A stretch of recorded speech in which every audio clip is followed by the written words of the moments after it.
अस्सलाम वालेकुम स्टूडेंट्स, मैं हूं आपका chemistry instructor professor Shahbaz. I really hope you all are fine by the grace of Allah Almighty.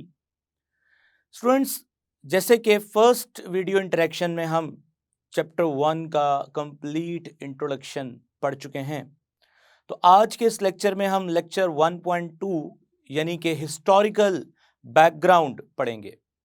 इस टॉपिक में आपको सिग्निफिकेंट पर्सनैलिटीज़ के बारे में बताया जाएगा जो पीरियोडिक टेबल को डिज़ाइन करने के लिए फेमस हैं। तो इन तमाम पर्सनैलिटीज़ को डिस्कस करने के लिए स्टूडेंट्स हम ग्लास बोर्ड की तरफ चलते हैं।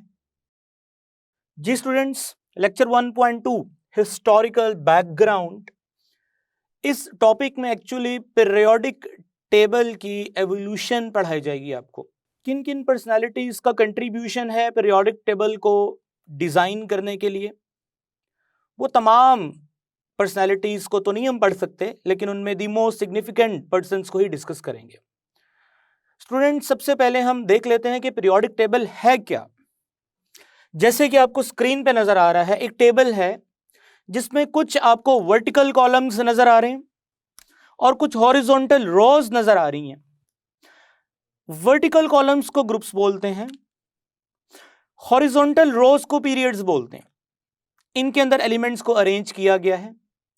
The table obtain by the arrangement of element into periods and groups is called periodic table. जी स्टूडेंट, अगर पीरियोडिक टेबल के एडवांटेज की बात की जाए, इसके फवाइद की बात की जाए, तो उसका सबसे बड़ा एक ही फायदा है, basic framework to study the periodic behaviours. Word को पहले एक्सप्लेन करना जरूरी है। What are periodic behaviours? Periodic behaviour से क्या मुराद है? स्टूडेंट्स, पीरियोडिक बिहेवियर से मुराद है, लेट्स से अगर मैं आपको एग्जांपल देता हूं कि पाकिस्तान के अंदर देखा जाए तो मौसम एक ख़ास टाइम के बाद चेंज होता है, या इसको और आसान कर दिया जाए तो पूरे साल के अंदर एक कैलेंडर के अंदर 12 महीने होते हैं। लेट्स से अगर दिसंबर का महीना चल रहा है तो एग्जैक्टली अगले साल उसी दिन दोबारा से दिसंबर का ही महीना रिपीट होगा। तो किसी भी चीज़ का ख़ास टाइम के बाद रिपीटेशन में आना, this is called periodic behaviour. Let's say Eid ul Azha है, आप अगर उसको सेलिब्रेट करते हैं तो एग्जैक्टली अगले साल दोबारा से ईद उल अजहा आएगी जिसको आप सेलिब्रेट करेंगे। तो इस तरह से ईदैन का रिपीट होना, this is called periodic behaviour. Students, periodic behaviour के अंदर कुछ वेरिएशंस भी देखी जा सकती हैं। मसलन अगर आप ईद की बात करते हैं तो पहली ईद में और अगली दफ़ा आने वाली ईद में थोड़ा मौसम के अंदर तब्दीली आप देखेंगे। आप डिफरेंट वेरिएशंस देखेंगे। जैसे अगर आप बड़ी ईद की बात करते हैं तो जानवर कुर्बान किए जाते हैं अल्लाह की राह में, उसकी प्राइस में फ्लक्चुएशन देखेंगे। तो periodic behaviour it doesn't mean कि एग्जैक्टली चीज़ का रिपीट होना, एक ख़ास टाइम इंटरवल के बाद repetition but with small changes.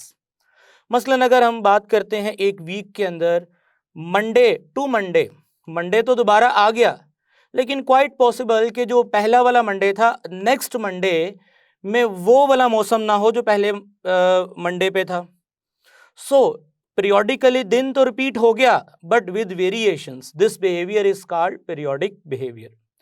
Dear student, अगर आप पीरियोडिक टेबल के इस पीरियोडिक बिहेवियर को समझना चाहते हैं तो आपको मेरी स्क्रीन पे एक स्लाइड नज़र आ रही है जिसमें आप different physical behaviour like ionization energy, electron affinity, atomic size के बिहेवियर्स को पीरियोडिकली चेंज होता हुआ देख रहे हैं। Like top to bottom periodic table में एलिमेंट्स का रेगुलरली साइज इंक्रीज कर रहे हैं, लेफ्ट टू राइट पीरियोडिकली खास टाइम के बाद रेगुलरली साइज डिक्रीमेंट की तरफ जा रहे हैं। आने वाले दिनों में इंशाल्लाह हम इसको डिटेल से डिस्कस करेंगे वन बाय वन। अभी के लिए पीरियोडिक बिहेवियर समझाना था। आई रियली होप कि पीरियोडिक बिहेवियर आपको समझ आ गया है। जी स्टूडेंट्स, अब आगे चलते हैं। पीरियोडिक टेबल को पढ़ने के बाद इसको अरेंज करने के लिए, इसको इवॉल्व करने के लिए सबसे पहले अर्राजी एक मुस्लिम साइंटिस्ट थे। अर्राज़ी ने बात की कि क्यों ना डिस्कवर होने वाले एलिमेंट्स को क्लासिफाई किया जाए उनकी फिजिकल और केमिकल प्रॉपर्टीज की बेस पे। तो अर्राज़ी फर्स्ट कंट्रीब्यूटर थे जो पहली दफा इस ख्याल को लेके आए कि क्यों ना एलिमेंट्स को अरेंज किया जाए according to their physical and chemical behaviours की बेस पे। सो ये अर्राज़ी ने सबसे पहले ये ख्याल दिया था, लेकिन अनफॉर्चुनेटली उस टाइम पे इतने ज़्यादा एलिमेंट्स भी नहीं थे जो वो एक प्रॉपर उसको अरेंज कर सकता।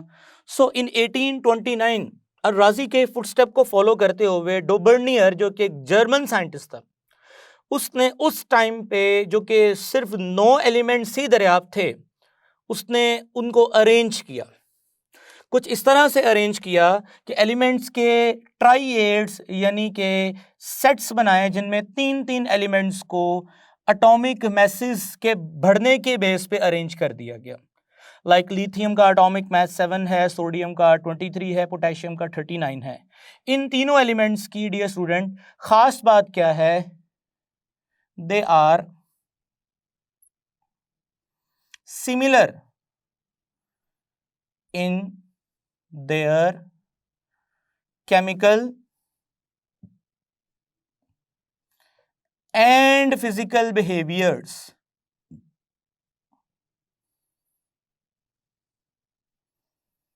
जी डियर स्टूडेंट, इसका मतलब है कि लिथियम, सोडियम, पोटेशियम को अगर आप ऑब्जर्व करें तो लिथियम भी +1 चार्ज करेगा, सोडियम भी +1, पोटेशियम भी +1 और तीनों सॉलिड फॉर्म में एग्जिस्ट करते हैं। अगर आप कैल्शियम की बात करते हैं +2, स्ट्रोंशियम की बात करते हैं +2, बेरियम की बात करते हैं +2। स्टूडेंट्स अगर आप क्लोरीन की बात करते हैं -1, ब्रोमीन की बात करते हैं -1, आयोडीन की बात करते हैं -1। स्टूडेंट्स इन 3 ट्राइएड्स में पाए जाने वाले 3-3 एलिमेंट्स की खास बात क्या थी कि ये सिमिलर थे केमिकल एंड फिजिकल बिहेवियर में। और एक बड़ी ही इंटरेस्टिंग सी बात है कि सेंटर वाले एलिमेंट का जो एटॉमिक मास था वो फर्स्ट 2 एलिमेंट्स के एटॉमिक मासेस के एवरेज के बराबर था। अगर मैं एवरेज निकालूं तो स्टूडेंट्स 7 + 39 डिवाइडेड बाय 2, अगर आप इसको सॉल्व करें तो स्टूडेंट आंसर 23 आएगा, जो कि सेंटर वाले एलिमेंट का एटॉमिक मास है। इसी तरह अगर आप नीचे वाले ट्राइएड की बात करते हैं, कैल्शियम एंड बेरियम की एटॉमिक मास को जमा करें तो आपको जो इनका एवरेज मिलेगा वो 88 मिलेगा। सो इनका जो एवरेज मिलेगा 40 + 137 डिवाइडेड बाय 2, सो इनका एवरेज आपको 88 मिलेगा। इसी तरह आप क्लोरीन एंड आयोडीन को एवरेज इसका निकालें तो डियर स्टूडेंट इसका एवरेज आपको 80 मिलेगा। थोड़ी वैल्यू से फ्लक्चुएट पॉइंट्स में हो सकती है, लेकिन ऑलमोस्ट आंसर यही आ रहा है। डियर स्टूडेंट, डोबर्नियर का ये प्रपोज्ड लॉ कुछ हद तक तो फॉलो हुआ, लेकिन जैसे ही नए एलिमेंट्स डिस्कवर होना शुरू हुए तो उन एलिमेंट्स ने इन ट्राइएड्स के मुताबिक अपने आप को जस्टिफाई नहीं किया। जी स्टूडेंट, फ्लोरीन का जो एटॉमिक मास था वो था 19। अगर आप 19 और 80, चूंकि फ्लोरीन, क्लोरीन, ब्रोमीन भी सिमिलर प्रॉपर्टीज के हैं, अगर आप इनका एवरेज लें तो ये क्लोरीन के बराबर नहीं आता। ट्राइएड वाली जो थ्योरी थी ये कुछ हद तक तो फॉलो हुई, लेकिन जैसे ही एलिमेंट्स डिस्कवर होना शुरू हुए तो इस थ्योरी को कोई ज़्यादा पॉपुलैरिटी नहीं मिली। स्टूडेंट, इसी के साथ हम नेक्स्ट साइंटिस्ट की तरफ चलते हैं जिसने प्रॉपरली पीरियोडिक लॉ को फॉलो किया। जी स्टूडेंट, इस साइंटिस्ट का नाम था जॉन न्यूलैंड। इन 1864 इसने ये लॉ प्रपोज किया डोबर्नियर के फेलियर के बाद। स्टूडेंट्स, जॉन न्यूलैंड एक म्यूजिशियन था, सो इसने म्यूजिकल नोट्स का इस्तेमाल किया, लाइक सा, रे, गा, मा, पा, दा, नी, सा। इसने क्या ऑब्जर्व किया, अगर सा के बाद दोबारा देखा जाए तो रे आएगा, रे के बाद फिर गा आएगा एंड सो ऑन। स्टूडेंट, इसने ऑब्जर्व किया कि अगर if the elements are arrange in increasing order of their atomic masses, जैसे कि मैंने lithium beryllium boron carbon nitrogen oxygen fluorine sodium magnesium aluminium silicon phosphorus sulphur chlorine potassium and calcium, उसने तो उस टाइम पे दरियाफ्त होने वाले 62 एलिमेंट्स को एटॉमिक मास के इंक्रीमेंट की बेस पे अरेंज कर दिया और बोला कि हर पहला एलिमेंट, जैसे सा को अगर 1 कह दें तो 1 2 3 4 5 6 7 8, यानी हर पहला एलिमेंट अपने 8वें एलिमेंट के साथ अपनी प्रॉपर्टीज को रिपीट करेगा।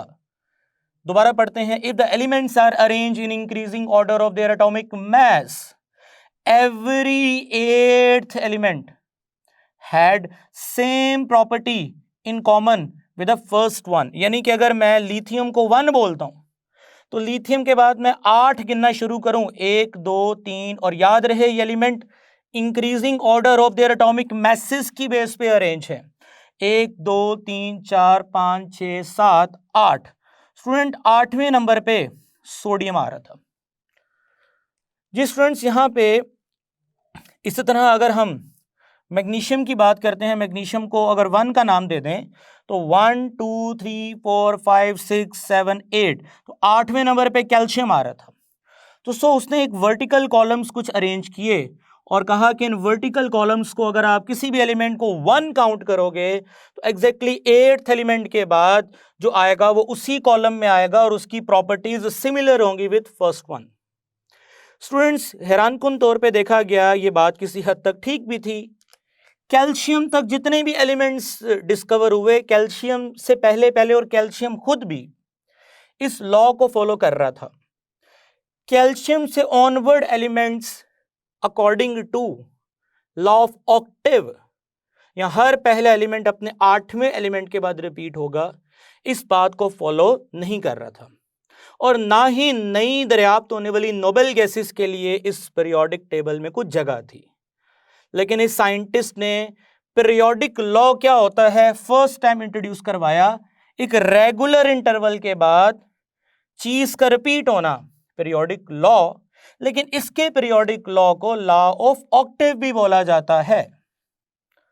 स्टूडेंट्स, इस पीरियोडिक लॉ को स्ट्रेंथन करने के लिए नेक्स्ट हम लोदरमेयर का कर्व एंड मेंडलीव का पीरियोडिक टेबल डिस्कस करेंगे। जी स्टूडेंट्स, मेंडलीव का पीरियोडिक टेबल न्यूलैंड के टेबल के डीमेरिट्स के बाद हम डिस्कस अब करेंगे। मेंडलीव का पीरियोडिक टेबल मेरी पर्सनल असेसमेंट के अंदर अगर कोई बच्चा उसको समझना चाहता है तो किताब में एक मिसिंग कॉन्सेप्ट है लोदरमेयर कर्व। लोदरमेयर कर्व एक ऐसी कर्व है जो पीरियोडिक लॉ को स्ट्रेंथ करती है, पीरियोडिक लॉ की बात को बैक करती है। तो सबसे पहले हमें यह समझ लेना चाहिए मेंडलीव के टेबल को देखने से पहले लोदरमेयर ने क्या बोला था। लोदरमेयर ने क्या किया था, लोदरमेयर ने एटॉमिक वेट और एटॉमिक वॉल्यूम के अगेंस्ट एक ग्राफ ड्रॉ किया था। इस ग्राफ में क्या ऑब्जर्व किया गया, atomic weight and atomic volume के अगेंस्ट लोदरमेयर का ये जो कर्व था ये आपको स्क्रीन पे नजर आ रहा है। मैंने ये जो कर्व ड्रॉ की है ये एक सिंपल और आसान अल्फाज में समझाने के लिए ड्रॉ की है। इसकी एक्चुअल कर्व आपको स्क्रीन पे नजर आ रही है। स्क्रीन पे नजर आने वाली कर्व काफी कॉम्प्लेक्स है, उसको काफी आसान करने के बाद जो कर्व एक समरी के तौर पे बनाई जा सकती है वो आपके सामने बनी हुई है। इस कर्व में आप देख सकते हैं किसी भी एलिमेंट को लेके उसका एटॉमिक वेट और एटॉमिक वॉल्यूम के अगेंस्ट एक ग्राफ ड्रॉ किया गया है। और ग्राफ में एक सिग्निफिकेंट चीज जो देखने को मिली कि ग्राफ की जो पीक्स थी उन पीक्स पे आने वाले एलिमेंट्स जो कि आपको नजर आ रहे हैं, लिथियम, सोडियम, पोटेशियम, रुबिडियम। अब ये वो एलिमेंट्स हैं जो आज के पीरियोडिक टेबल में group first A means alkali metals के तौर पे जाने जाते हैं। डियर स्टूडेंट्स, इन मेटल्स के बारे में आप जानते हैं, they all have same chemical property because the all metal carries +1 charge. So Lothar Meyer ने क्या देखा कि हर पीक पे वही मेटल आ रही है जिसकी केमिकल प्रॉपर्टी पिछली मेटल के साथ रिपीट हो रही है। Means lithium, sodium, potassium, rubidium हर कर्व की पीक पे आ रही थी। यहां से यह बात मजीद क्लैरिफाई हो गई, मजीद स्ट्रेंथन हो गई कि खास टाइम के बाद, खास टाइम इंटरवल के बाद केमिकल्स अपनी प्रॉपर्टीज को रिपीट करते हैं। डियर स्टूडेंट्स, अब आगे की तरफ मूव करते हैं।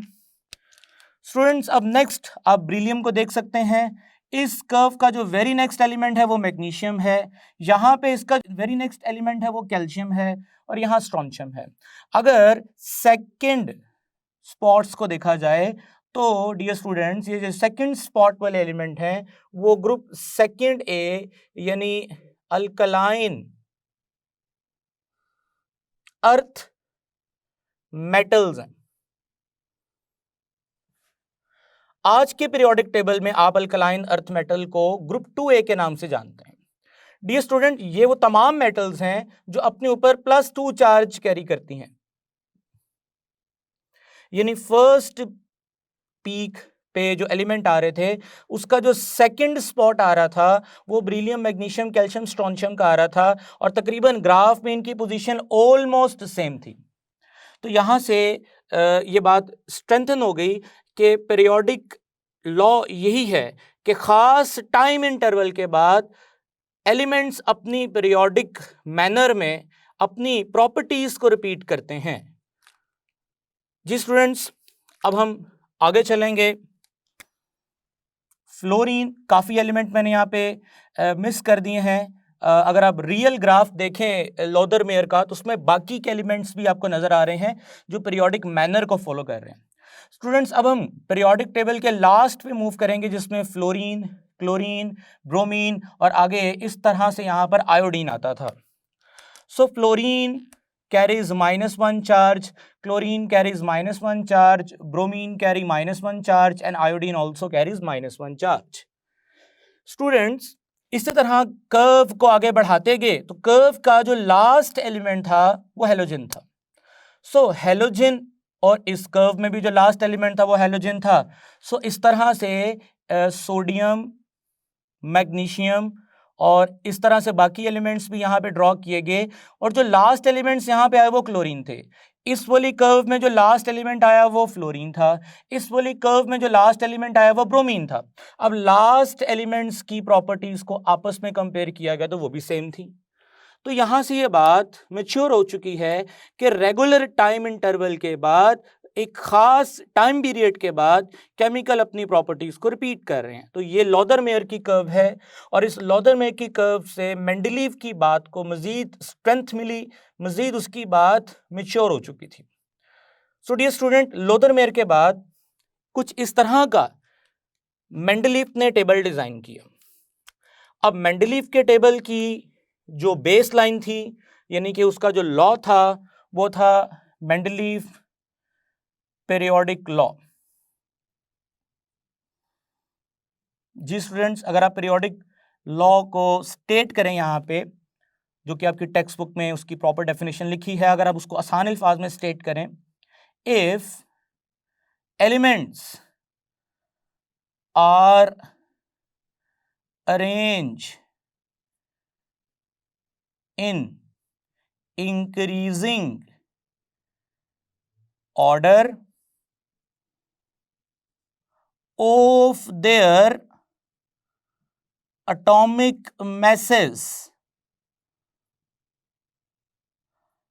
then their chemical properties repeat in a periodic manner. जी स्टूडेंट्स, ये था मेंडलीव का प्रपोज्ड पीरियोडिक लॉ। अब इस प्रपोज्ड पीरियोडिक लॉ के अकॉर्डिंग हम मेंडलीव का टेबल डिस्कस करते हैं, इसके टेबल के कंपोनेंट्स डिस्कस करते हैं। स्टूडेंट्स, इस टेबल के अंदर आपको कुछ ग्रुप्स नजर आ रहे हैं, ग्रुप 1, ग्रुप 2, ग्रुप 3, ग्रुप 4, 5, 6, 7, 8। इसी तरह एक ग्रुप 9 भी है जो कि उस टाइम पे नहीं बनाया गया, लेकिन मेंडलीव के थोड़े ही टाइम के बाद वो ग्रुप डिस्कवर जब हुआ, जिनको नोबेल गैसेस के ग्रुप के नाम से भी या जीरो ग्रुप के नाम से भी याद रखा गया, वो फिलहाल हम मेंडलीव के टेबल में नहीं बना रहे, क्योंकि मेंडलीव का टेबल जो उसने खुद डिज़ाइन किया था उसमें जीरो ग्रुप उसने शामिल नहीं किया था। लेकिन इसके थोड़ी देर बाद ही नोबेल गैसेस की डिस्कवरी के बाद उसने इस खाली जगह पे एक नया ग्रुप प्रपोज किया और वहां पे नोबेल गैसेस को फिट किया था। सो हम उसको वहां पे डिस्कस नहीं कर रहे। स्टूडेंट्स, इन 8 ग्रुप्स के अंदर अगर इन पीरियड्स को देखा जाए जो कि हॉरिजॉन्टल रोज हैं, और ग्रुप्स आप सबने छोटी क्लासों में पढ़ा है वर्टिकल कॉलम्स को बोलते हैं। डियर स्टूडेंट्स, पीरियड्स को यहाँ पे 2 तरह से डिस्कस किया जाता है। जी स्टूडेंट्स, मेंडलीव के पीरियोडिक टेबल के आपको 2 वर्जन्स टेक्स्ट बुक्स में या डिफरेंट लिटरेचर की बुक्स में मिलेंगे। स्क्रीन पे आपको दोनों वर्जन्स पीरियोडिक टेबल के नजर आ रहे हैं। दोनों पीरियोडिक टेबल के वर्जन्स को अगर आप देखें तो दोनों पीरियोडिक टेबल के वर्जन्स में जो ग्रुप्स की तादाद है वो तो 8 है, लेकिन पीरियड्स की तादाद एक वर्जन में आपको 7 पीरियड नजर आ रहे हैं और एक में 12 पीरियड नजर आ रहे हैं। एक्चुअली दोनों में एक माइनर सा चेंज है जिससे ये 7 या 12 वाला कॉन्सेप्ट क्लियर हो जाएगा। सो स्टूडेंट्स, अगर आपके लाइट बोर्ड पे जो पीरियोडिक टेबल नजर आ रहा है अगर आप उसको देखें तो उसमें आपको 5 पीरियड नजर आ रहे हैं। मैं 2 पीरियड्स नहीं बनाए, जस्ट सिर्फ मैं आपको आसान लेवल पे समझाना चाहता हूँ। जैसे ये 5 है, इसके नीचे छठा पीरियड और 7वां पीरियड भी ड्रॉ किया जा सकता था इसी पैटर्न पे, मैंने 5 तक बनाए हैं। स्टूडेंट्स, अगर आप नोट करें तो फर्स्ट पीरियड के अंदर एक ही एलिमेंट है। स्टूडेंट्स, यहाँ पे एक बात आपको जहन में रखनी है कि पीरियड से मुराद होता है किसी भी एलिमेंट में मौजूद शेल्स की तादाद। जैसे कोई एलिमेंट अगर फर्स्ट पीरियड से बिलोंग करता है तो उसमें एक शेल होगा। अगर कोई एलिमेंट सेकंड पीरियड से बिलोंग करता है तो उन तमाम एलिमेंट्स के 2-2 शेल्स होंगे। मसलन लिथियम का अगर आप स्ट्रक्चर ड्रॉ करें तो उसमें आपको 2 शेल्स नजर आएंगे। ब्रिलियम का अगर आप स्ट्रक्चर ड्रॉ करें उसमें आपको 2 शेल्स नजर आएंगे। Boron, carbon, nitrogen, oxygen, fluorine, इन सबके 2-2 शेल हैं। थर्ड पीरियड में अगर आप देखें तो इन सबके 3-3 शेल हैं। सो यहां से एक बात आपको समझ लेनी चाहिए कि जो पीरियड्स होते हैं एक्चुअली वो नंबर ऑफ शेल्स को रिप्रेजेंट करते हैं। So dear student, third period तक तो सिंगल सिंगल एलिमेंट्स आ रहे थे, लेकिन फोर्थ पीरियड में आपको 2 रोज नजर आ रही हैं। जैसे इस फोर्थ पीरियड में पोटेशियम भी नजर आ रहा है, कॉपर भी नजर आ रहा है, कैल्शियम भी नजर आ रहा है, जिंक भी नजर आ रहा है। यहाँ पे क्वेश्चन मार्क है, उसको बताते हैं अभी। Scandium question mark, titanium, arsenic, vanadium, यानी कि तीसरे पीरियड तक एक एक एलिमेंट था, चौथे पीरियड तक आके 2-2 एलिमेंट्स हो गए। सो उसकी वजह यह है कि चौथे पीरियड में यानी 4 शेल वाले एलिमेंट्स की तादाद ज्यादा थी। सो मेंडलीव ने चौथे पीरियड को डबल कर दिया, यानी एक ही ब्लॉक में 2-2 एलिमेंट्स को प्रेजेंट कर दिया। अब एक वर्जन इस फोर्थ पीरियड में कहता है जी आप ऊपर वाली जो सीरीज है उसको फर्स्ट सीरीज का नाम दे दें, फर्स्ट सीरीज का नाम दे दें, और जो सेकंड वाली सीरीज है यानी कि कॉपर, जिंक, आर्सेनिक, सेलेनियम या ब्रोमीन, इसको आप सेकंड सीरीज का नाम दे दें।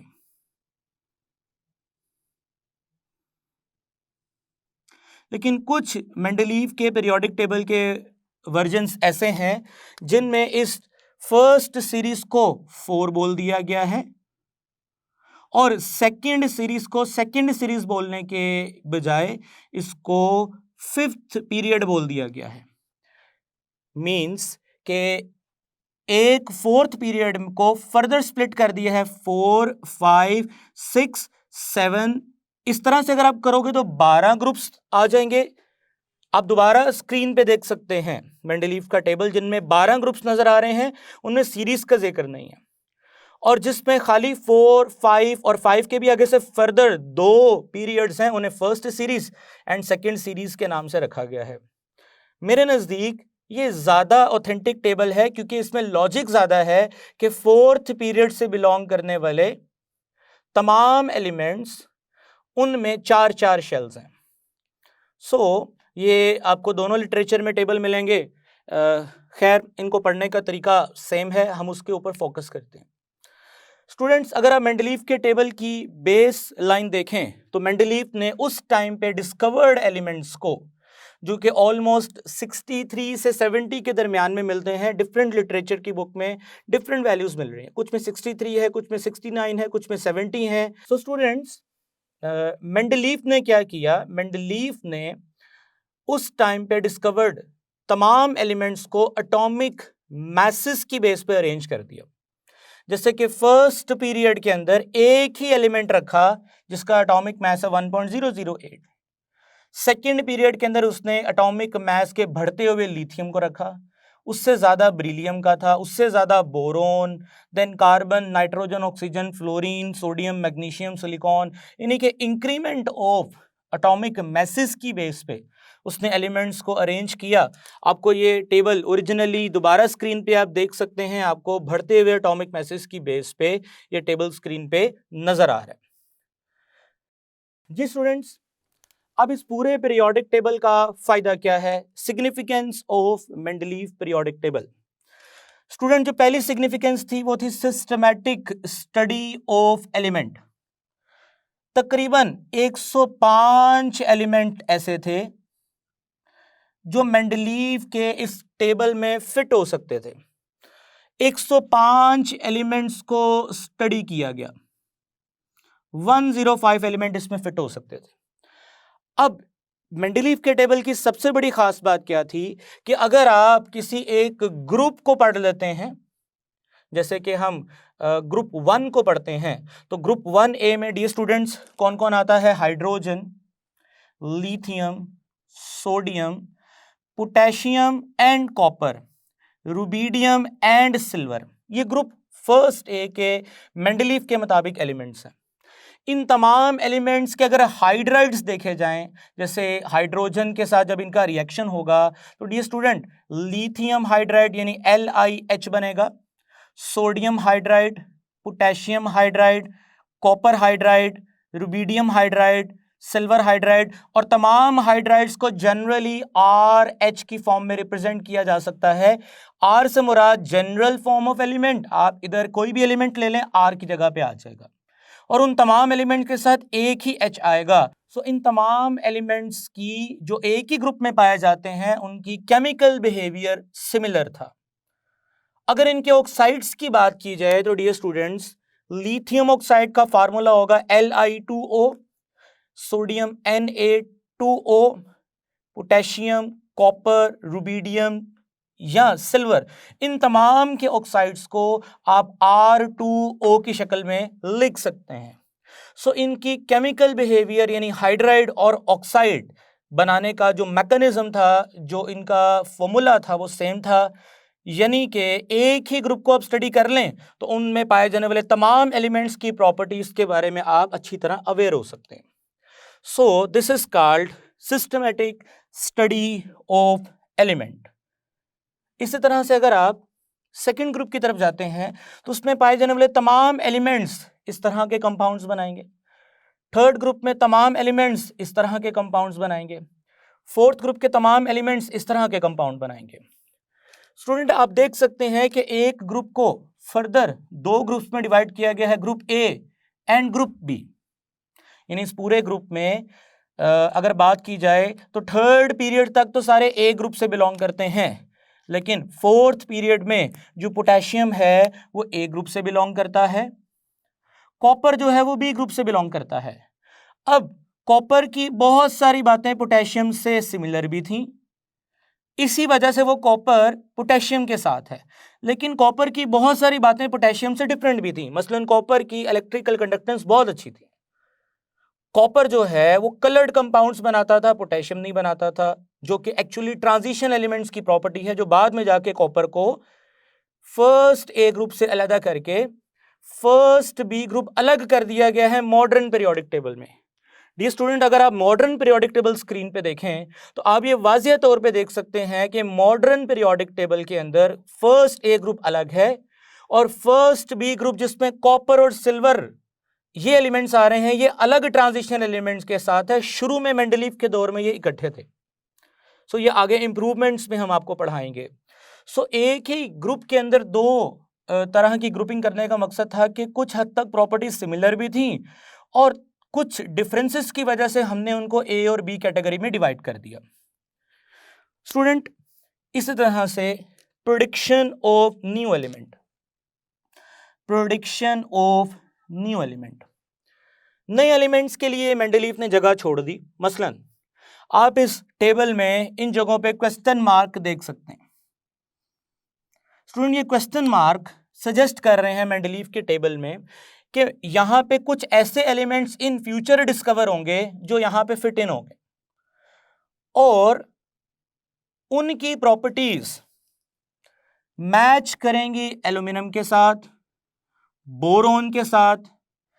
यहां पे जो एलिमेंट दरियाफ्त होगा उसकी प्रॉपर्टी मैच करेगी कार्बन के साथ या सिलिकॉन के साथ, क्योंकि यहां पे जो भी एलिमेंट डिस्कवर होगा वो कार्बन सिलिकॉन के साथ सिमिलर होगा। यानी कि कार्बन और सिलिकॉन के अगर आप कंपाउंड्स को देखो जो कि ऊपर लिखा हुआ है कार्बन डाइऑक्साइड CO2 CH4, तो यहां पे जो भी एलिमेंट डिस्कवर होगा जब वो ऑक्सीजन से रिएक्शन करेगा तो वो RO2 बनाएगा और हाइड्रोजन से मिलेगा तो RH4 बनाएगा। जो भी होगा मेंडलीफ को नहीं पता था, उसने जगह छोड़ दी। अब उसको कैसे पता चला यहां पे एलिमेंट आएंगे, ये बड़ी एक इंटरेस्टिंग चीज है। डी स्टूडेंट, अगर आप लिथियम को गौर करो और बेरिलियम को गौर करो, दोनों के एटॉमिक मैसेज में खास तरह का डिफरेंस है। यानी ऑलमोस्ट 7 के बाद वैल्यू 9 आ गई, 9 के बाद वैल्यू 10 आ गई। सो इसी तरह से अगर आप सोडियम की बात करें, मैग्नीशियम की बात करें, तो इनके एटॉमिक मैसेज भी इंक्रीज कर रहे थे। स्टूडेंट, अगर आप गौर करें इस तरह बढ़ते हुए एटॉमिक मैस की बेस पे जब मेंडलीफ जिंक पे पहुंचा तो जिंक का एटॉमिक मैस था 65। अब नेक्स्ट वो एक्सपेक्ट कर रहा था कुछ 67 या 68 के करीब वाला एलिमेंट यहां पे आएगा। उससे नेक्स्ट वो एक्सपेक्ट कर रहा था 70 से 71 के दरमियान में जो एलिमेंट होगा वो यहां पे आएगा। सो उस दौर में 65 के बाद जो नेक्स्ट एलिमेंट डिस्कवर्ड था वो 74 यानी आर्सेनिक था। सो उसने इस चीज से अंदाजा लगा लिया कि इन दोनों वैल्यूज में बहुत बड़ा गैप है। सो इन दोनों वैल्यूज में 65 और 74 में बड़ा गैप है, तो कोई ना कोई इन फ्यूचर ऐसे एलिमेंट जरूर डिस्कवर होंगे जिनका मैस इन बिटवीन होगा। सो उसने इसी वजह से स्कैंडियम और टाइटेनियम के साथ खाली जगह छोड़ दी ताकि इन फ्यूचर आने वाला एलिमेंट यहां पे डिस्कवर हो सके। डी स्टूडेंट, आप हैरान होंगे सुन के, वाकई कुछ देर बाद स्कैंडियम और टाइटेनियम के ग्रुप्स में नए एलिमेंट डिस्कवर हुए। अब वो कौन कौन से नए एलिमेंट्स थे वो हम यहां पे लिखते हैं। जी student, prediction of new element में गैलियम आता है एंड जर्मेनियम आता है। इसके अलावा बहुत सारे और भी एलिमेंट्स थे, वो मैं यहाँ पे इसलिए भी मेंशन नहीं करना चाहता क्योंकि आपकी बुक में मेंडलीफ के टेबल को इतना ज़्यादा डिटेल से नहीं बताया हुआ। लेकिन अगर आप मेंडलीफ का टेबल इंटरनेट से निकाल के उसको थोरोली ऑब्जर्व करें तो काफ़ी जगह आपको खाली नज़र आएंगी। वो जितनी भी खाली जगह हैं उनमें एलिमेंट्स इन फ्यूचर डिस्कवर हुए वो आप खुद भी नोटिस कर सकते हैं। उनमें से जो दी मोस्ट सिग्निफिकेंट एलिमेंट में से गैलियम एंड जर्मेनियम है। तो स्टूडेंट्स, अगर आप टेबल देखें, कैंडियम के साथ यहां पे गैलियम इन फ्यूचर आया और टाइटेनियम के साथ जर्मेनियम आया। सो उस टाइम पे उसने इसको इका सिलिकॉन के नाम से रिप्रेजेंट कर दिया था, यानी नेक्स्ट टू सिलिकॉन, इका सिलिकॉन नेक्स्ट टू सिलिकॉन। सो उस टाइम पे उसने खाली जगह छोड़ दी, लेकिन इन फ्यूचर वाकई यहाँ पे गैलियम और जर्मेनियम ये दो एलिमेंट डिस्कवर हुए जो मेंडलीफ के इस टेबल में फिट इन हो गए। इसी तरह नोबल गैसेस के लिए उसने जगह छोड़ दी थी एक अलग ग्रुप के साथ, 9th ग्रुप यानी 0 ग्रुप, तो वहां पे नोबल गैसेस आ गई। काफी जगहों पे पीरियोडिक टेबल में खाली जगह उसने इसी बेस पे छोड़ दी थी, डिफरेंस बिटवीन एटॉमिक मैसेस की वजह से। तो स्टूडेंट लास्ट टू सिग्निफिकेंस की तरफ चलते हैं, करेक्शन ऑफ एटॉमिक मैसेस। बहुत सारे एलिमेंट्स की एटॉमिक मैसेस पिछले पीरियोडिक टेबल में गलत थे, मेंडलीव के पीरियोडिक टेबल में इनको ठीक किया गया। मसलन अगर उन एलिमेंट्स को देखा जाए जिनकी करेक्शन की गई है, जिस स्टूडेंट बेरिलियम का जो पुराना एटॉमिक मास था वो 13.5 था, लेकिन आज के जो मेंडलीव का उस दौर का पीरियोडिक टेबल था उसमें उसको करेक्ट किया गया 9 के साथ। स्टूडेंट इसी तरह से gold, platinum and iridium, in elements के एटॉमिक मैसेस को भी करेक्ट किया गया। अब लास्ट पे प्रॉपर्टी है वैलेंसी ऑफ एलिमेंट। वैलेंसी का कॉन्सेप्ट दिया गया। वैलेंसी से मुराद जैसे लिथियम की वैलेंसी है +1, क्योंकि उसका ग्रुप नंबर 1 है। मसलन अगर मैं बात करता हूं सोडियम हाइड्राइड या मैग्नीशियम हाइड्राइड, तो यहां से पता चलता है सोडियम की वैलेंसी +1 है, मैग्नीशियम की वैलेंसी +2 है। वैलेंसी एक्चुअली चार्ज के बगैर होती है, चार्ज के साथ ऑक्सीडेशन स्टेट होता है, चार्ज के बगैर वैलेंसी होती है। मींस के हाइड्रोजन कनेक्ट होगा एक एलिमेंट के साथ, मैग्नीशियम कनेक्ट करेगा अपने साथ 2 एलिमेंट के साथ, तो this is valency of an element. तो ग्रुप्स की नंबर से हम किसी एलिमेंट की वैलेंसी को प्रिडिक्ट कर सकते हैं। जैसे कि आप देख सकते हैं कार्बन की वैलेंसी 4 है क्योंकि उसके साथ 4 हाइड्रोजन कनेक्ट हैं। सिमिलरली इसी तरह अगर बात करें ग्रुप 5, 6, 7 की, तो एक्चुअली इनके बाहर वाले शेल में 5, 6, 7 इलेक्ट्रॉन्स हैं। तो ये इलेक्ट्रॉन एक्सेप्ट करते हैं, जैसे 6th ग्रुप के बाहर वाले शेल में 6 इलेक्ट्रॉन होंगे तो इनकी वैलेंसी 2 होगी, यानी ये 2 इलेक्ट्रॉन कैप्चर करेंगे। तो valency actually the combining power of an element with other atoms is called valency. तो मेंडलीव के टेबल से एलिमेंट्स की वैलेंसी को भी प्रिडिक्ट किया गया। I really hope dear students आपको लोदरमेयर की कर्व और मेंडलीव का पीरियोडिक टेबल काफ़ी हद तक समझ आ गया है। इंशाल्लाह नेक्स्ट लेक्चर में मेंडलीव के टेबल के डिफेक्ट्स और इसमें इम्प्रूवमेंट करने के बाद जो मॉडर्न पीरियोडिक टेबल बना वो कैसे बना, हम उसको डिस्कस करेंगे। जी स्टूडेंट्स, नेक्स्ट लेक्चर के लिए मुझे इजाज़त दें। टेक केयर, अल्लाह हाफ़िज़।